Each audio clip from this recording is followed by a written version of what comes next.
നമസ്കാരം, ലോക ന്യൂസിലേക്ക് സ്വാഗതം. തൃശൂർ എംപിയും കേന്ദ്ര സഹമന്ത്രിയും ചലച്ചിത്ര താരവുമായ സുരേഷ് ഗോപിയും തമിഴ് സൂപ്പർ സ്റ്റാർ വിജയും തമ്മിൽ എന്തെങ്കിലും ബന്ധമുണ്ടോ? എന്നാൽ ചില അപൂർവമായ സാമ്യങ്ങളുണ്ട്. ഈ കാലത്ത് പ്രസക്തമായ വിഷയമാണ് എന്നതുകൊണ്ട് അത് ചർച്ച ചെയ്യപ്പെടേണ്ടതുമാണ്. കരൂർ ദുരന്തം നടൻ വിജയ്ക്കും അദ്ദേഹത്തിന്റെ രാഷ്ട്രീയ പാർട്ടിയായ തമിഴ് വെട്രി കഴകത്തിനും എന്തുമാത്രം പ്രതിസന്ധി ഉണ്ടാക്കിയെന്ന് ഈ ദിവസങ്ങളിൽ നമ്മൾ കാണുന്നുണ്ട്. ദുരന്ത സ്ഥലത്ത് നിന്ന് വിജയ് അപ്പോൾ തന്നെ കാര്യമായ ഇടപെടലൊന്നും നടത്താതെ അവിടെ നിന്ന് അപ്പോൾ തന്നെ ചെന്നൈക്ക് വിമാനം കയറി. അവിടെ നിന്ന് പോയി പിന്നീട് ചെന്നൈക്ക് വിമാനം കയറി. പിന്നീട് 2 ദിവസത്തിന് ശേഷം ഒരു പ്രതികരണവുമായി വന്നു. കാര്യമായ ഒന്നുമില്ല. 40 ജീവനുകളാണ് ഈ കരൂർ ദുരന്തത്തിൽ പൊലിഞ്ഞത്. 118ഓളം ആളുകൾ ഗുരുതരമായി പരിക്കേറ്റു. സ്ത്രീകൾ, കുട്ടികൾ, പുരുഷന്മാർ ഒക്കെ. അവിടെ ഇങ്ങനൊരു ദുരന്തം ഉണ്ടായത് തന്നെ അതൊരു മാൻമെയ്ഡ് ഡിസാസ്റ്റർ എന്നൊക്കെ നമ്മൾ വിളിക്കില്ലേ, സമാന സ്വഭാവത്തിലുള്ള തന്നെയാണ്. അതിനുശേഷം അദ്ദേഹം ഒരു പ്രതികരണവുമായി വരികയാണ്. അതിൽ അദ്ദേഹം പറയാൻ ശ്രമിക്കുന്നത് കാര്യമായി ഒന്നും പറയുന്നില്ല. അതായത് ഒരു കാര്യം വളരെ കൃത്യമാണ്, അദ്ദേഹം ഒരു രാഷ്ട്രീയക്കാരുടെ റോളിലേക്ക് ഇപ്പോഴും യഥാവിധം പരകായ പ്രവേശം ചെയ്തിട്ടില്ല. ഇപ്പോഴും അദ്ദേഹം രാഷ്ട്രീയക്കാരന്റെ കുപ്പായം എടുത്തിട്ടപ്പോഴും സൂപ്പർ സ്റ്റാർ താരപദവിയിൽ തന്നെയാണ്. അങ്ങനെ താരപദവിയിൽ വേദികളിലേക്ക് വന്നിറങ്ങി താഴെ നിൽക്കുന്ന ആളുകൾക്ക് നായകളെ പോലെ വെള്ളമൊക്കെ വലിച്ചെറിഞ്ഞു കൊടുക്കുകയാണ്. മക്കൾ മന്നൻ, ഇളയ ദളപതി, ഇപ്പോൾ ദളപതി എന്നാണ് വിളിക്കാൻ ശ്രമിക്കുന്നത്. അദ്ദേഹം എന്നിട്ട് ഈ ഘട്ടത്തിൽ പറയേണ്ട കാര്യമല്ല പറയുന്നത്, രാഷ്ട്രീയ ആരോപണം ഉന്നയിക്കുകയാണ്. തന്നെ വേട്ടയാടൂ, തന്നെ ആക്രമിക്കൂ എന്ന് പറയുന്നു. അതായത് യഥാർത്ഥത്തിൽ ആ സൂപ്പർ സ്റ്റാറിന്റെ കുപ്പായത്തിൽ നിന്ന് രാഷ്ട്രീയക്കാരനായി മാറാൻ കഴിഞ്ഞില്ല. ജീവിതത്തിലും സിനിമയിലും ഒരു ദ്വന്ദ്വ വ്യക്തിത്വം അല്ലെങ്കിൽ 2 വ്യത്യസ്ത ശൈലികൾ പാലിച്ചിരുന്ന ഒരു നടനാണ്. എപ്പോഴും രക്ഷകന്റെ റോളിൽ വരിക, അതേസമയം ലൈഫിൽ മറ്റൊരു സ്റ്റൈൽ ഫോളോ ചെയ്തായിരുന്നു. പക്ഷെ ഇപ്പോ അദ്ദേഹം ഈ രാഷ്ട്രീയക്കാരന്റെ കാര്യത്തിലും ഇതേ സൂപ്പർ സ്റ്റാർ താരപദവി, അദ്ദേഹം തദ്ദേശ സ്ഥാപനങ്ങളിലേക്കുള്ള തിരഞ്ഞെടുപ്പിൽ ജയിച്ചു, പിന്നീട് റാലി നടത്തി, വലിയ ആൾക്കൂട്ടം വന്നു. അപ്പോൾ അതിലൊന്നും മതിമറക്കുകയാണ് ഈ സൂപ്പർ താരം. അങ്ങനെ ആ സൂപ്പർ സ്റ്റാറിന്റെ കുപ്പായത്തിൽ നിന്ന് രാഷ്ട്രീയക്കാരനായി ഇറങ്ങാൻ കഴിയുന്നില്ല. എന്നിട്ട് ആ സർക്കാരിനെതിരെ, DMKക്കെതിരെ ആരോപണം ഉന്നയിക്കുകയാണ്. വിജയെയും വിജയുടെ പാർട്ടിയെയും BJP ഉപയോഗിക്കാൻ പോകുന്നു എന്നതിന്റെ ചില സൂചനകൾ, അങ്ങനെ പ്രോജക്റ്റിന്റെ സൂചനകൾ അദ്ദേഹം അറിയാം. ഉറപ്പായും വിജയ്ക്ക് അറിയാം BJPക്കൊപ്പം നിന്ന് തമിഴ്നാടിന്റെ ദ്രാവിഡ രാഷ്ട്രീയത്തിന്റെ മണ്ണിൽ പയറ്റിയാൽ കാര്യങ്ങൾ അത്ര എളുപ്പമാകില്ല എന്നറിയാവുന്നതുകൊണ്ട് BJP വിരുദ്ധ രാഷ്ട്രീയം വിജയ് പറയുന്നുണ്ട്. പക്ഷെ വിജയും ഒരു ടൂളായി മാറുമോ BJPക്ക് DMK അടിക്കാൻ എന്ന് തോന്നൽ ഈ പ്രതികരണത്തിൽ ഉണ്ടാക്കുന്നുണ്ട്. അവധാനതയോടുകൂടിയുള്ള ഒരു പ്രതികരണമേ ഇല്ല. അദ്ദേഹം വന്ന് വളരെ ദുർബലമായ ഒരു ശരീരഭാഷയോടെ കുറച്ച് ആരോപണങ്ങൾ ഉന്നയിക്കുകയാണ്. പകരം ഈ ഘട്ടത്തിൽ ആളുകൾ പ്രതീക്ഷിക്കുന്ന ഒരു പ്രതികരണം അദ്ദേഹത്തിന്റെ ഭാഗത്തുനിന്ന് ഉണ്ടായില്ല. എന്തുകൊണ്ടാണ് ഇത്രയും പറഞ്ഞത്? ആദ്യം പറഞ്ഞതിലേക്ക് മടങ്ങി വരാം. സുരേഷ് ഗോപിയും സൂപ്പർ സ്റ്റാർ വിജയും തമ്മിലുള്ള സാമ്യം ഇവിടെയാണ് കിടക്കുന്നത്. ഇപ്പോഴും ഭരത് ചന്ദ്രൻ IPS ആണ് സുരേഷ് ഗോപി. അദ്ദേഹം ആ കുപ്പായത്തിൽ നിന്ന് പുറത്തേക്ക് ഇറങ്ങിയിട്ടേ ഇല്ല. കേരളത്തിന്റെ ഒരു ജിയോ പൊളിറ്റിക്കൽ രീതി അല്ലെങ്കിൽ ഒരു ഗ്രാഫ് എന്താണ് എന്ന് യഥാവിധം മനസ്സിലാക്കുന്നതിൽ സുരേഷ് ഗോപിക്ക് ഇനിയും കഴിഞ്ഞിട്ടില്ല. അദ്ദേഹം വിജയിച്ചു, ജനങ്ങൾ വോട്ട് ചെയ്തത് കൊണ്ടാണ് വിജയിച്ചത്, അത് പൊളിറ്റിക്കൽ മാൻഡേറ്റ് ആണ്, അതിനെ അംഗീകരിക്കണം. വോട്ട് ചോരി അല്ലെങ്കിൽ അങ്ങനെയുള്ള ആരോപണങ്ങൾ, ഇത്തരം വോട്ടുകൾ വ്യാപകമായി മറ്റിടങ്ങളിൽ നിന്ന് ചേർത്ത് അങ്ങനെ വോട്ട് വ്യാപകമായി പോൾ ചെയ്യപ്പെട്ടു, അത് ഗുണകരമായി ഒക്കെ ഇത്തരം ചർച്ചകളുണ്ട്. നല്ലത് തന്നെ. അദ്ദേഹത്തിന് പൊളിറ്റിക്കൽ മാൻഡേറ്റ് ഉണ്ട്, അതും അംഗീകരിക്കണം. യഥാർത്ഥത്തിൽ അങ്ങനെ ഈ ലോക്സഭാ തിരഞ്ഞെടുപ്പ് മാത്രം പരിശോധിച്ചാൽ പലയിടങ്ങളിലും BJPക്ക് കാര്യമായ വോട്ട് കൂടി. തിരുവനന്തപുരത്ത്, ആറ്റിങ്ങലില്, ആലപ്പുഴയില് ഒക്കെ അതിന്റെ ഭാഗമായ കോൺസ്റ്റിറ്റ്യുവൻസികളിലൊക്കെ വലിയ വോട്ട് വർധനവുണ്ടാക്കി, 20% വോട്ടും നേടി. ഒക്കെ ശരിയാണ്. പക്ഷേ സുരേഷ് ഗോപി എന്ന് പറയുന്ന വ്യക്തി ജനങ്ങളെ, എൻ്റെ പ്രജകളോടാണ്. ആ കാലമല്ല സാർ, ഇത് ജനാധിപത്യമാണ്, ജനാധിപത്യ ഇന്ത്യയാണ്, ജനാധിപത്യ കേരളമാണ്. അവിടെ ആളുകളെ പ്രജകളെന്ന് വിളിച്ച് അഭിസംബോധന ചെയ്യേണ്ട കാര്യമേ ഇല്ല.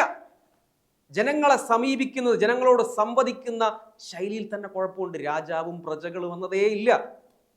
കേരളത്തിന്റെ ഒരു രാഷ്ട്രീയ ശൈലിയെ യഥാർത്ഥത്തിൽ ഇപ്പോഴും സുരേഷ് ഗോപി മനസ്സിലാക്കില്ല. അദ്ദേഹം ഇപ്പോഴും നടനാണ്, ആ റോളിൽ തന്നെയാണ് അദ്ദേഹം ഇപ്പോഴും കാര്യങ്ങളെ സമീപിക്കുന്നത്. അങ്ങനെയാണ് BJP. അതുകൊണ്ട് എയിംസ് വിഷയത്തിൽ അദ്ദേഹം പറയണം, ആലപ്പുഴയിൽ എന്താണ് ആലപ്പുഴയുടെ സ്ഥിതി, ആലപ്പുഴയിലാണ് ഏറ്റവും ജനസാന്ദ്രതയുള്ളത് എന്നൊക്കെ അദ്ദേഹം പറയണം. അത് ഈ വിഷയം പഠിക്കുന്നില്ല, വലിയ ചെലവൊന്നുമില്ല ഇത് പഠിക്കാൻ.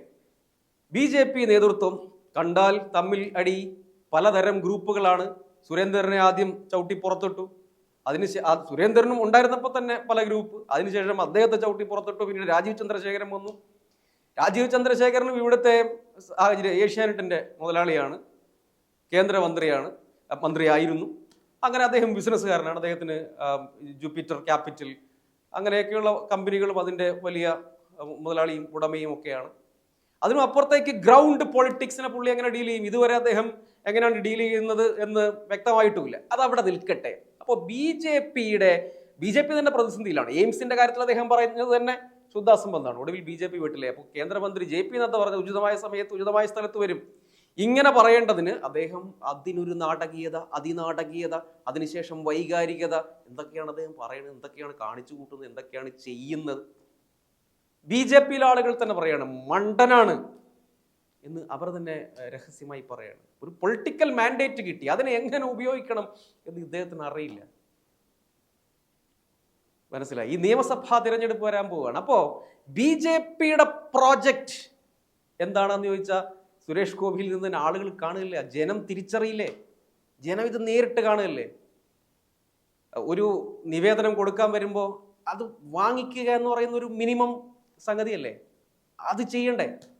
ഇദ്ദേഹത്തിൻ്റെ പല ആക്ഷനും കാണുമ്പോൾ നമുക്ക് ചിരിക്കാതിരിക്കാൻ നിർവാഹമില്ലാത്ത വിധത്തിലാണ് ഇദ്ദേഹം പെരുമാറുകയും ഇടപെടുകയും ചെയ്യുന്നത്. എയിംസിൻ്റെ കാര്യത്തിൽ തന്നെ ഒടുവിൽ അത്യാവശ്യം ബോധവും വിവരവും ഒക്കെയുള്ള ഒരു BJP നേതാവാണ് MD രമേശ്. അദ്ദേഹം വന്ന് കാര്യം വളരെ ക്ലിയർ ആയിട്ട് പറയണം, അത് കേന്ദ്ര സർക്കാർ തീരുമാനിക്കേണ്ട ഒന്നാണ്, അത് ഉചിതമായ സ്ഥലത്ത് വരികയും വേണ്ടതാണ്, സംസ്ഥാന സർക്കാർ നിശ്ചയിക്കുന്നത് പോലെ ആവേണ്ടതില്ല എന്ന് പറഞ്ഞ് അതിനെ ഒന്ന് കൈകാര്യം ചെയ്യുകയാണ്. ഈ കേരളത്തിൻ്റെ ഈ ഒരു പൊളിറ്റിക്കൽ പാറ്റേൺ എന്ന് പറയുന്ന യഥാവിധം മനസ്സിലാക്കിയാൽ മാത്രമേ തദ്ദേശ തിരഞ്ഞെടുപ്പിലും നിയമസഭാ തിരഞ്ഞെടുപ്പിലും ഒക്കെ റിസൾട്ട് ഉണ്ടാക്കാൻ പറ്റുള്ളൂ. പന്തളത്തും പാലക്കാടും ഒക്കെ ഉണ്ടല്ലോ തദ്ദേശത്തിൽ കാര്യമായ നേട്ടം, തിരുവനന്തപുരത്തും ഒക്കെ അവർ പ്രതീക്ഷിക്കുന്നുണ്ടല്ലോ. ഇപ്പൊ BJP ഒരു പ്രോജക്റ്റ് സുരേഷ് ഗോപിയിലൂടെ കൂടുതൽ ആക്സലറേറ്റ് ചെയ്യപ്പെടുന്നു എന്ന ഭയം എന്തായാലും CPM-നും കോൺഗ്രസിനും വേണ്ടാന്നൊരു സ്ഥിതിയുണ്ട്. CPM ഇപ്പൊ എന്താ ചെയ്യുന്നത്? CPM-ന് ഇപ്പോൾ ഹിന്ദുത്വ കാർഡ് CPM എടുത്ത് തുടങ്ങിയിരിക്കുകയാണ്. അത് വളരെ ക്ലിയർ ആണ്. അവരത് കൃത്യമായി ലോക്സഭാ തെരഞ്ഞെടുപ്പിൽ മാത്രമല്ല, ലോക്സഭാ തെരഞ്ഞെടുപ്പിന്റെ ഘട്ടത്തിൽ ആലപ്പുഴ, തിരുവനന്തപുരം, ഈ പറയുന്ന സ്ഥലങ്ങളിൽ, കൊല്ലത്തിന്റെ ചില ഭാഗങ്ങൾ, ഇവിടെയൊക്കെ ഈ ഒരു ചേഞ്ച് പ്രകടമായിരുന്നു. തിരുവനന്തപുരത്ത് ഒക്കെ, തിരുവനന്തപുരത്തിന്റെ പല ഭാഗങ്ങളിലും, അങ്ങനെ മധ്യ കേരളത്തിലും ഒക്കെ പ്രകടമായിരുന്നു. അവിടെ മാത്രമല്ല, നോർത്ത് കേരളയിലും ഇത് പ്രകടമായിരുന്നു. പല സ്ഥലത്തും CPM-ന് ഈ ഭൂരിപക്ഷ ഹിന്ദു വോട്ടുകൾ ചോരുന്നു. അവരിപ്പോൾ കൃത്യമായിട്ട് ഹിന്ദു കാർഡ് ഇറക്കുകയാണ്. അതാണ് ഈ ആഗോള അയ്യപ്പ സംഗമം.